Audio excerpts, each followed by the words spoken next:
At dawn, when the jungle still breathed in silence, the old tortoise gathered the animals beneath the banyan tree and spoke with calm fire in his eyes. "You are stronger than your doubts, braver than your fears, and capable of becoming more than yesterday, if you choose to move, even slowly, toward your purpose." The words settled like warm sunlight. Some animals nodded. Others looked away, unsure if such belief could truly change anything in a jungle ruled by tooth and claw. Among them stood Covey, a young deer with swift legs and a restless heart. Covey dreamed of crossing the whispering ravine to reach the emerald meadow, where grass grew soft and tall.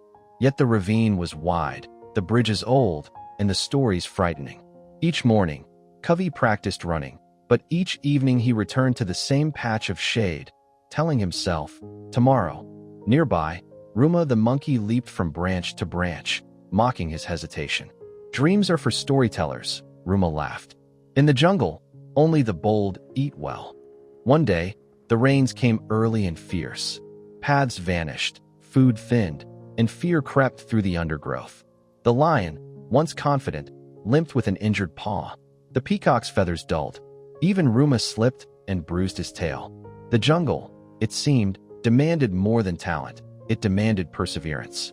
Remembering the tortoise's words, Covey felt a quiet shift. He could not control the storm, but he could control his steps. He began small. At sunrise, he ran not to the ravine, but toward the nearest hill. He practiced balance on fallen logs. He learned where the ground held firm and where it sank. Each day he moved a little farther, not chasing the meadow, but building himself. Others noticed. Sita the elephant offered her steady presence, blocking winds as Covey trained. The hornbill shared routes only birds knew. Even the lion, humbled by pain, watched and learned patience. Ruma scoffed, then watched again, then joined for a short run, just to see. Weeks passed. The storm clouds thinned. One morning, the ravine stood before them, roaring but honest. The old bridge creaked. Fear returned, loud and persuasive. Ruma froze halfway and leaped back. The lion could not cross. Sita could not risk the bridge. Covey's legs trembled, but he remembered the mornings, the logs, the hills. He remembered that courage is not the absence of fear, but the choice to move anyway. Step by step, Covey crossed. The bridge swayed, but he adjusted.